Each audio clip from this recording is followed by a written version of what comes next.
ঘুরবে ভাগ্যের চাকা, পাল্টে যাবে জীবন। মহাশিবরাত্রিতে মহাদেবের আশীর্বাদ পাবেন 6 রাশি।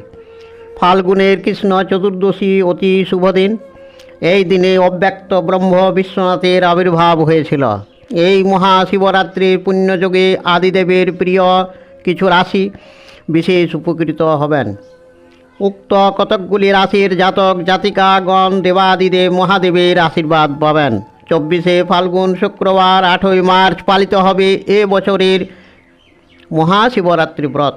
কথিত আছে এই তিথিতে নিষ্ঠা সহকারে দেবাদিদেব মহাদেবের উপাসনা করলে পূর্ণ হয় মনস্কামনা। আসুন দেখে নেওয়া যাক এই ভাগ্যবান কোন কোন রাশির জাতক জাতিকা। মেষ রাশি। মেষ রাশির জাতক জাতিকাগণ বহুমুখী, উচ্চাকাঙ্ক্ষী, দৃঢ় প্রতিজ্ঞা ও বিশেষ সাহসিকতার পরিচয় দেবেন। দেবাদিদেব মহাদেবের কৃপায় মহাশিবরাত্রির পর থেকেই এদের জীবন আনন্দে গড়ে উঠবে। 2 নম্বর বৃষ রাশি। বৃষ রাশির জাতক জাতিকাগণ দেবাদিদেব মহাদেবের কৃপায় শিবরাত্রির পর থেকে বাস্তববাদী ও বিশ্বাসের পাত্র হয়ে উঠবেন। তাদের মানসিকভাবে দৃঢ় ও নিষ্ঠাবান করে তুলবেন কৃপা সিন্ধু আশুতোষ। 3 নম্বর কর্কট রাশি। শিবরাত্রির পর থেকেই দেবাদিদেব মহাদেবের কৃপায় কর্কট রাশির জাতক জাতিকাগণ অধিক স্পর্শকাতর, যত্নশীল, বিনয়ী, কল্পনাপ্রবণ, আবেগপ্রবণ ও সহানুভূতিশীল হবেন। 4 নম্বর সিংহ রাশি। সিংহ রাশির জাতক জাতিকাগণ শিবরাত্রির পর থেকেই মহাদেবের কৃপায় আত্মবিশ্বাসী, দয়ালু ও রঙিন জীবন যাপন কাটাতে সক্ষম হবেন। তাদের শক্তি ও নেতৃত্ব দানের ক্ষমতা যোগাবেন অনন্ত শক্তি অধিকারী শ্রী শ্রী ভোলানাথ। সব জায়গায় তারা জয়লাভ করবে। বৃশ্চিক রাশি। মহাদেবের কৃপায় শিবরাত্রির পর থেকেই বৃশ্চিক রাশির জাতক জাতিকাগণ আবেগপ্রবণ, দৃঢ় সংকল্প এবং রহস্যময় জীবন যাপন করতে সক্ষম হবেন। তাদের সকল বিষয়ে অনুভূতিবোধকে জোরালো করবেন মহাদেব।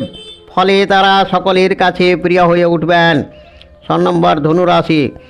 মহাশিবরাত্রির পুণ্য লগ্নের পর থেকে ধনুরাশির জাতক জাতিকাগণ রুদ্র অবতার বজরংবলী রূপে ভগবান আশুতোষের কৃপা লাভ করবেন। তারা আদর্শবাদী ও দার্শনিক মনোভাব ও অভিযান প্রিয়। মহাদেবের কৃপায় নানান শাখায় জ্ঞানের ভাণ্ডার লাভ করবেন। আধ্যাত্মিক দার্শনিক জ্ঞান লাভ করবেন তারা। ভগবান শঙ্কর এদের জীবনের সকল সংকট মোচন করে আনন্দে রাখবেন ধনুরাশির জাতক জাতিকাগণকে। 7 নম্বর মীন রাশি। মহাশিবরাত্রির পর থেকে মীন রাশির জাতক জাতিকাগণ আবেগপ্রবণ ও বহুমুখী প্রতিভা ও শিল্পী জীবন যাপন করতে উৎসাহী হবেন। ভগবান শিবের কৃপায় তাদের আধ্যাত্মিক জ্ঞান আরও গভীর করে সুখ সমৃদ্ধি প্রতিষ্ঠা ও বাড়িয়ে তুলবেন কৃপা সিন্ধু আশুতোষের আশীর্বাদ। সর্বশেষে বলি, মহাভাগ্যবান শিবের আশীর্বাদ প্রাপ্ত উক্ত এই রাশির জাতক জাতিকাগণ এই মহাপুণ্য শিবরাত্রি ব্রত দিনে কোনো রকম নেশা, মাদকদ্রব্য পান, আমিষ আহার ও অবৈধ কর্ম করবেন না, নতুবা হিতে বিপরীত হবে। তখন হয়তো ভেবে উড় পাবেন না। মনে থাকে যেন 24 ফাল্গুন শুক্রবার 8 মার্চ দেবরাত্রি ও পরের দিন শনিবার পর্যন্ত শিব পূজা হবে। শিবের বিশেষ পূজা যোগ শুক্রবারে রাত্রি 11:34:49 পর্যন্ত। যদি পারেন তো রাত্রে 4 প্রহরে 4 বার শিবকে দুগ্ধ, দধি, ঘৃত, মধু দিয়ে ক্রমান্বয়ে অভিষেক করুন ও শিবলিঙ্গের সামনে একটা বড় প্রদীপ ঘি দিয়ে জ্বালুন ও শিবের মাথায় বেলপাতা, ধুতরা ফুল, আকন্দ ফুল ও কলিকা ফুল দিয়ে পূজা করুন। আকন্দ ফুলের মালা শিবলিঙ্গে প্রদান করুন। কিছুই যদি না করতে পারেন তো মুখে তো বলুন নমঃ শিবায়। মনে রাখবেন, উপবাস মানে নিকটে বাস।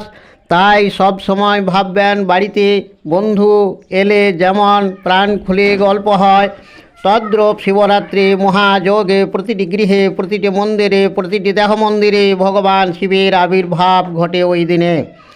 তাই তার সামনে বসে তারই সাথে কথা বলুন, তার কথা শুনুন এবং তার নির্দেশিত পথে চলার অভ্যাস করুন। বিষয়টি ভালো লাগলে লাইক ও শেয়ার করবেন আর যারা আমাদের চ্যানেলে সাবস্ক্রাইব করেননি তারা সাবস্ক্রাইব করুন। তাহলে বন্ধুগণ, শিব শম্ভু ভোলানাথ বলে আজ এখানেই বক্তব্য রাখছি। ভগবান শিবের কৃপায় সকলেই ভালো থাকবেন। নমস্কার।